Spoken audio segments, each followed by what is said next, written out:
YouTube, what's going on, everybody? I would normally be recording a demo review right now, but doing demo day, of course. So first of all, thank you everybody for the comments and watching and all the feedback from yesterday's video. I'm gonna try to iron some stuff out, but the long and short of this video is at the end I want to talk about what we need in CSGO, and that's maps, and I want to talk about why. But in the middle of it, I wanted to take a break from doing the demos and do a video, continue to do a video day, but today talk about what is going on in the CS scene, because there's a lot of drama, unfortunately, and it's really sad. So why don't we start this off, because I know some of you maybe aren't totally aware of what's going on.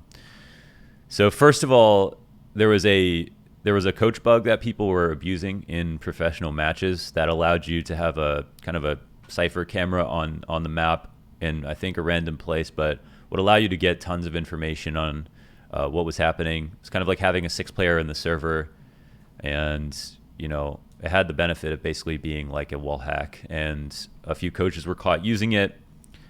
Dead got a 6-month ban because it happened. He used it officially one time in one match where he was controlling the camera. Hundon did it like 10 times in one match, and I don't even know who this is, but he got a 24-month ban for doing it like a million times. Shout out to Mechano Gun for cheating way harder than everybody else. Looks like he actually wanted to win, unlike these two. But serious, like, jokes aside, this is actually extremely serious and really sad, of course, because we've survived a lot in Counter-Strike, and anything that attacks the competitive integrity of the game is obviously needs to be taken really, really seriously. And this is, it's a shame. It's a really big shame, and it raises more questions. Luckily, I think at Cologne, the bug wasn't possible because it had been discovered. But shout out to Michau for the Michau tapes to go back through demos, watch demos for 2 weeks straight for 24 hours a day between two people, just to make sure that all of the other demos were clear from the last few months of play, to find out that this was happening. And all of the tournaments that these teams, the coaches teams, played in, all the prize money will be refunded, and their place in the tournament will also be retroactively removed, so they're placing.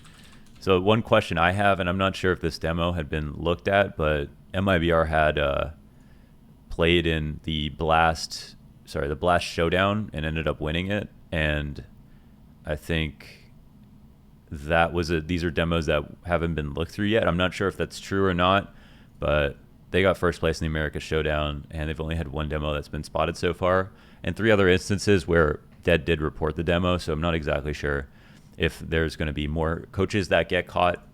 And then also there's the question about players, because there's the insinuation that if a coach were to use this, that the players would know about it. And I would say that's definitely really likely, but of course you can't just ban the players without proof, because there's a world where the coaches corroborated the information about what was going on the map, and in a more kind of in a subtle way, like, I think this is happening, I think you should do this, I think you should do that, which is possible. But as Alex is saying, Honda doing it for 10 rounds in a row, or 10 rounds in a map, like, you'd think it'd be hard to do that. And some of them are there in person with their teammates, which makes things weird. So these questions should be answered. Right now there's a call on having the comms being released from the matches in question to see if there was coaches saying and corroborating this information to the players directly, and if the players were implicated. I mean, that is a can of worms I just hope doesn't happen. We've survived so many things in CSGO, but just because we've survived a bunch of things doesn't mean we'll survive the next thing, and any attack to the competitive integrity is really important. And that's why I guess that brings me to the next thing. Steel was a part of iBuyPower who got banned for match fixing. For full context, he got banned for match fixing in 2014 on the best team in North America when they weren't receiving a salary, or some like very minor salary. And so, the thought that his ban would be indefinite has hurt for a long time for a lot of people. At the time, they took out probably the 5 best players in North America, and didn't give them a proper resolution. There was no actual outcome where Valve said, after this amount of time, they'll be unbanned. And throughout all this time, Steel has stayed with CSGO. He's been berated by fans and people, online every time there's an argument. Even when Chaos has a meme fight with the MIBR account, the MIBR account will bring up the fact that he got banned, as if that wasn't like a devastating, situation for Steel, who, despite being banned, has managed to stay and keep his team like within the top 20 with Chaos, and achieve things that players who are not banned, who some would say have just as much talent, are not able to do. And I think of all of the moves to Valorant, the ones this one probably hurts the most, I think, where Steel has been responsible for so much player development, wherein I think some of the other players that switched over to Valorant, no offense to anybody, but I don't think all of them actually showed that they've developed players to the point that they could, become a top 20 team. But Steel has proved that in results with his own team, and he's convinced an org to sign him. He's gotten players to follow him throughout all this because he is that good of an IGL. And he's kind of a player's player. Like, anybody who watches Steel play is just kind of in awe at how much he's accomplished, and how smart he is at the game, and how much player development he's responsible for. So for me, this stings the most. Next up might be Mixwell, but Mixwell kind of resigned to playing on a smaller Spanish team in CSGO, and maybe was over the hump with the game, but Steel was very much like in the thick of it, on a better team with way more up and coming players, and was the IGL of the whole situation. And this just makes it hurt so much more. And I read something that like Valve, they banned a player in Dota. They banned like this player named Solo, I think, in Dota in 2014 before that bad power thing. And then there was another match fixing incident in 2016. But both of those cases, the players were given temporary bans and not indefinite bans, which means that the iBuyPower getting banned indefinitely it doesn't seem right. I'm not sure if that's actually accurate or not. I don't know if anybody could inform me about that, but that makes this whole situation even worse. And I want to assume that Steel doesn't leave CSGO if not for being banned, because of his trajectory, the fact that he stuck through so much more in the last 7 years, just shows you how dedicated and how much he loves the game, and that speaks for itself more than any amount of words could. So that's what makes this hurt. And Valorant is doing well right now. Losing certain talent is really rough. I mean, even DK is casting Valorant right now. And more power to everybody who switches. It's just great. Some people genuinely want a fresh experience. Some people are leaving to see if they can be at the top in another game. All these reasons are awesome. This esports exists where you can have players who are multi-video game champions, or commentators who commentate different games. Happens all the time, and it's a great thing, I think, about video games.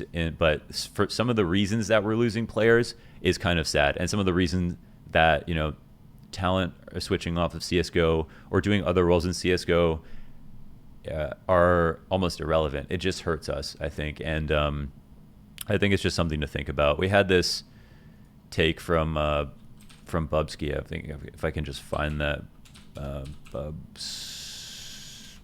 Bubsky here, who said, "I love the game of CSGO. I would never play anything else, but Valve, please listen and work with the community to create a strong and healthy scene. You guys have abandoned the players in the competitive scene, which has been one of the building factors for the success of the game. Me watching the Riot approach to their community issues makes me jealous. Not saying it's perfect, but they managed to build the biggest esports game. They listen to the community, and they have the best conditions possible for their players in the pro scene, brackets LEC. Burnouts have become a common issue within our scene after years of involvement from Valve. I believe one of the main causes that it's just the Wild West when it comes to the competitive scene. Valve haven't tried to make a sustainable approach to our game or orgs nor players. I'm not even sure we've reached 50% of the game's potential, etc. and so forth." So a couple of notes here. I don't co-sign all of this. I think I understand the sentiment, and I feel like, if you right now, the way I would see CSGO is the game is near perfect. It's the game we all want, but clearly there's frustration, and I'm not sure people understand their own frustrations in terms of like where it's actually coming from. Like, some people are like, yeah, well, Valve does nothing for us. And it's like, well, Valve have made a series of really good decisions with CSGO that you can't find in other games, but we don't recognize that.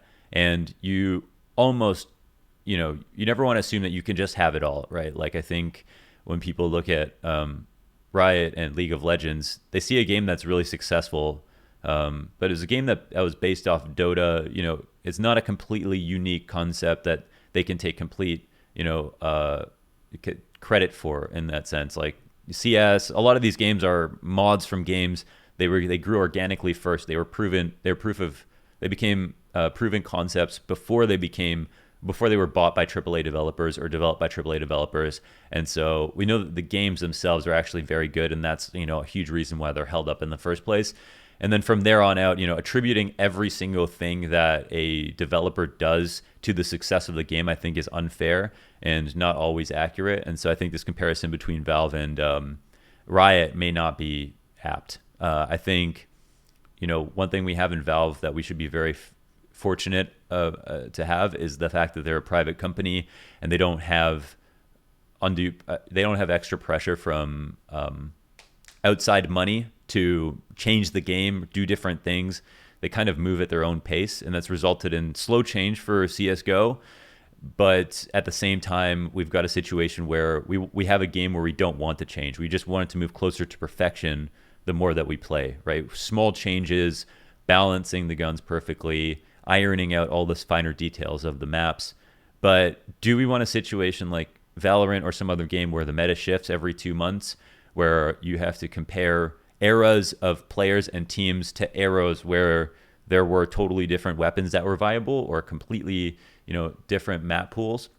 I think we do want to move towards new maps, but I think all the slow progress is actually a good thing. And talking to somebody about this yesterday, CSGO feels like a real sport. It feels like when basketball first started was what I heard, which is really cool. And I like the concept of that. We can have a statement that Astralis is the very best team of all time, bar none, and no one can bring up that NIP played in a different meta, which was actually harder, and therefore, right, no one's going to argue that. Instead, we would argue the game's gotten closer to perfection. People have gotten better at the games, and yet Astralis have triumphed and dominated and won 4 majors and how all these accomplishments that no one can hold a candle to. And that's something we should be grateful for. Whereas maybe in MOBAs or other different games where they have tons of pressure to have change and constant new content and meta shifts, they have to argue about who's the best superhero compared to this superhero written by a different artist in a different comic era. That's not a conversation we have to have, which is amazing. And so I think we want to keep that. But the change that needs to come and the frustration, I think, is from the game growing a bit stale.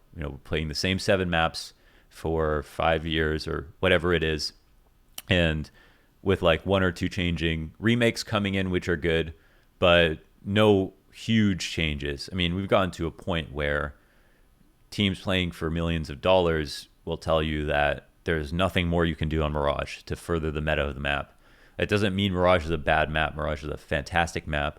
It works at the pug level. It works at the pro level as people's primary map picks.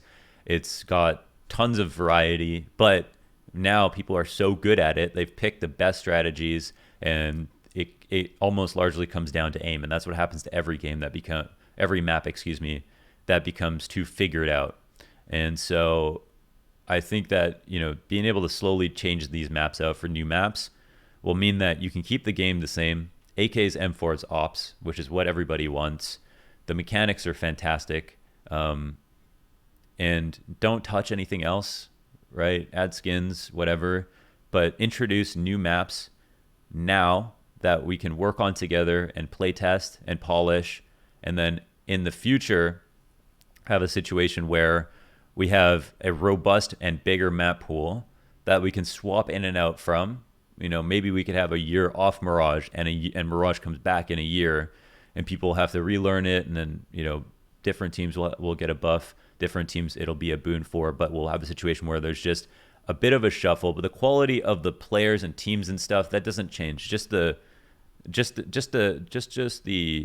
maps themselves, and that would be fantastic. But we don't seem to have a situation where maps are going to be systematically introduced. They're not forced on us. We look at Overpass, for example, and this is a map where when it first came out, it was dog shit, and you could run over a monster into the B site and A site look completely different. I mean, it was a disaster when it first came out, and it took a year and a half to 2 years to develop and change to the point that now it's a lot of teams' favorite map. It's like regarded as one of the best maps, and for good reason. It's made perfectly for CSGO. It's got the designated wallbang spams. It has boosts that are intended that all highlight the different aspects of CSGO that make this game, unique and good. And that's amazing. But that's the last time that's happened. Every other map that's come in has been a remake.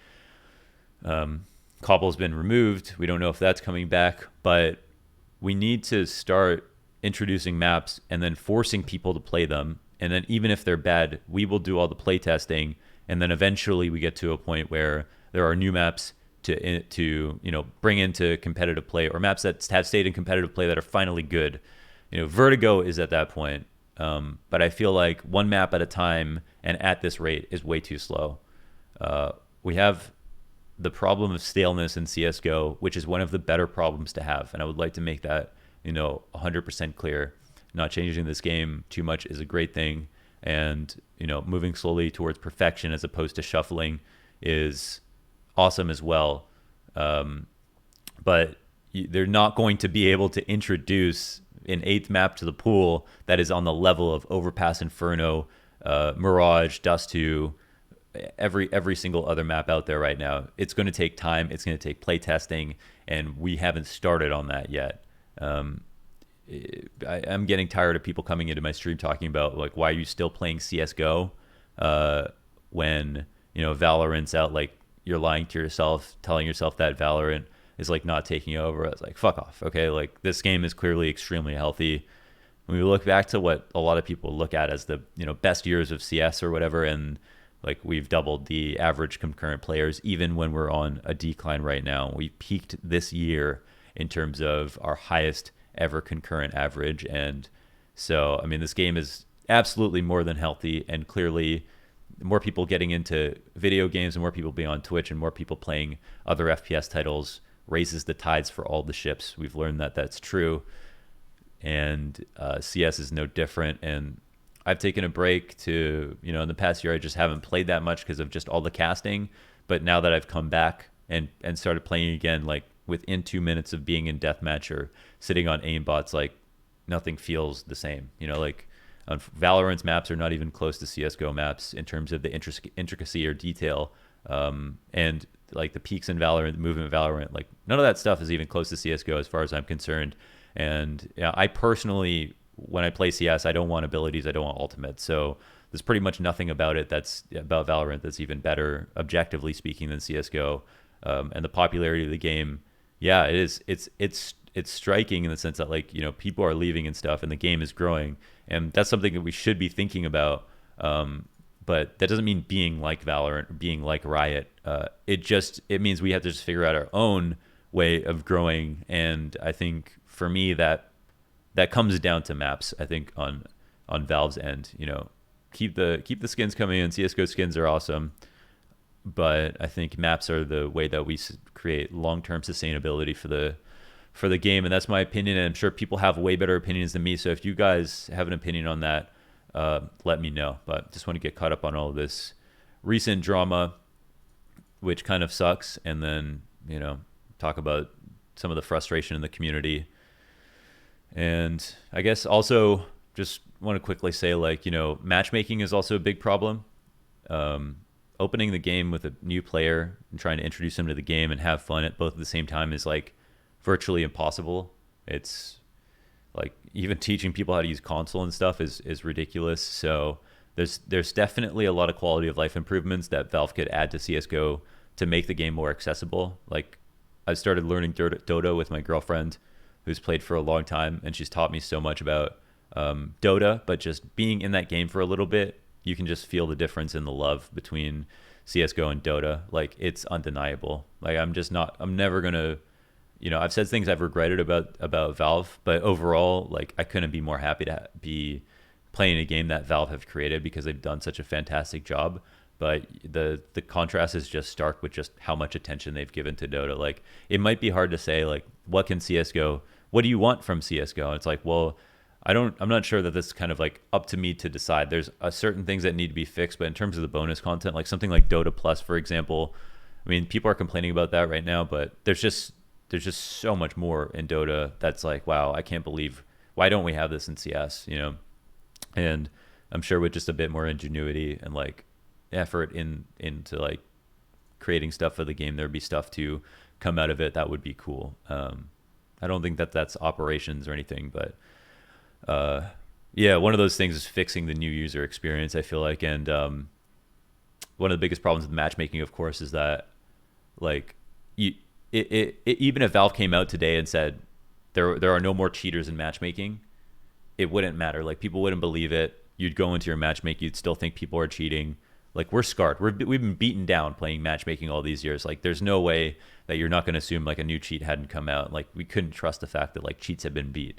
And so that's another attack on the competitive integrity of the game that really hurts. You know, simply not being able to open up the game itself and play the game and enjoy the game in a competitive form, which this game was designed to be played, I think is horrible. So I don't know if that's changes to VACnet that need to come, but it feels like that's maybe one of the primary things that we have to wait and see if that's a long-term solution to solving cheating. It seems like it's doing a great job, but at the same time, there's just too many testimonials of people that be like, yeah, matchmaking is a complete disaster for anyone to feel good about it. So I don't know what the approach is there, but that's a huge thing that needs to be fixed over time. And then from there on out, I'd say maps are by far the most important thing in terms of keeping this game fresh and keeping us in it, because we all want to like it. And I think a lot of us genuinely believe there's nothing that's like CS, and CSGO is just such a good game.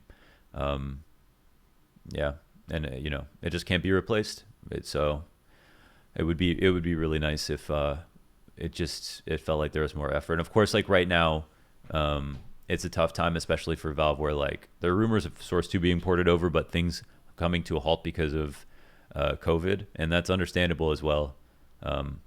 That's shaken up the entire U.S. and the world. So if everybody's working from home, like that could impede progress for sure.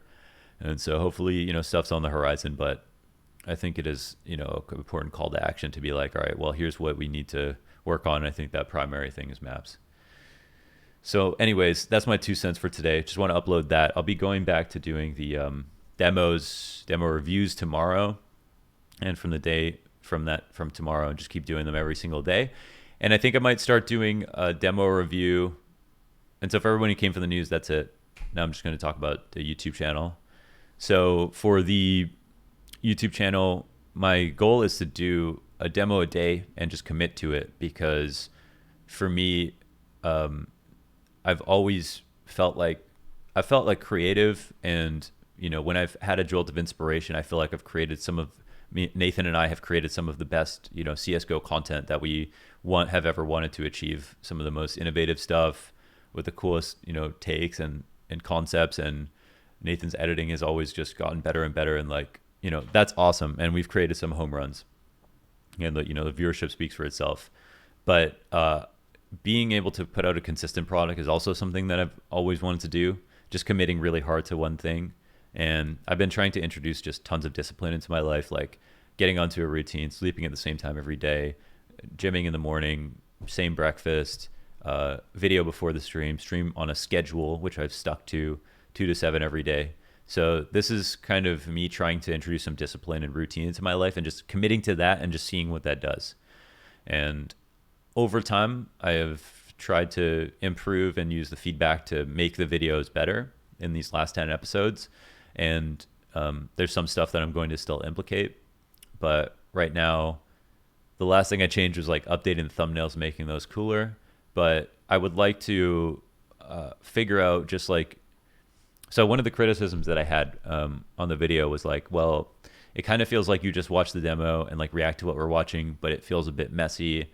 And even though the concept's cool, it would be better if it was edited down. And I totally get that. Why would you come on YouTube to watch something that is more like a live stream highlight than a YouTube video? YouTube should be saved for the edited stuff, so you don't waste time. There's like tons of other ways to spend your time on YouTube.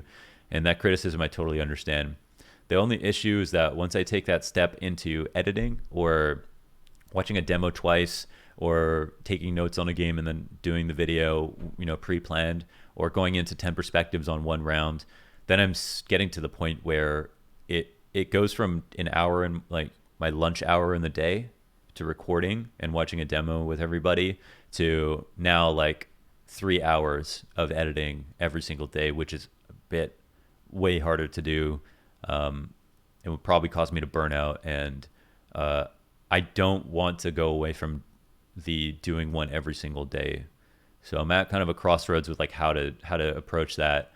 And I think if I'm smart enough, I can figure out a way where I can do something that's just like on the fly live, something that calls for a live format for YouTube. And I've had a couple of ideas, but I'm not exactly sure what I'm going to do. I think my next one tomorrow is going to be a demo review of myself, because I've been getting back into CS and I have some content planned around aim training and getting back into relearning CS, where I've been deathmatching an hour a day whether I play or not, and then my streams 2 to 7 playing basically Counter-Strike only Monday to Thursday. And so maybe doing something like a demo review of myself, because that way it'll be a game that I played, so I can literally remember what I was thinking in these rounds from like a pug I played the day before, and it can be more relatable content for people who are maybe around my skill level or a little bit lower, where it can be like, I have to guess when I watch pro players play, because I don't know if they're doing stuff based on reads or if they're doing stuff because of like the feeling of the round or like what communication they have. But if I do a demo of myself, it's actually quite interesting. I used to do demo reviews for people who are in the silver and stuff like that. Like, I think that's relatable as well. So I'll see how that goes. I'm going to try that tomorrow. And then I'm going to continue to hunt for types of content that I can do live that'll only take an hour to record, and then try to upload every single day. And I'm not sure how you guys feel about that, but I would like to just try to keep it coming and see if that can get to a place that's really cool. Because right now I'm really enjoying it. So I just want it to be enjoyable to watch. But that's where my head's at on the YouTube channel. And apart from that, yeah. When I get back to broadcast, my analysis is probably going to be insane because of how many demos I've watched of all these different individuals. That should be cool too. So yeah, coming up on the almost 30-minute mark, just like our demos. And that's about it for me. I'm going to be on the stream today, and I'll upload this. Hope you enjoyed it. If you had any comments or questions, much love, much appreciated. And to anybody who shared the channel too, thank you for that. And I'll see you tomorrow for the self demo review, where I yell at myself for all my dumb mistakes. And take care, everyone.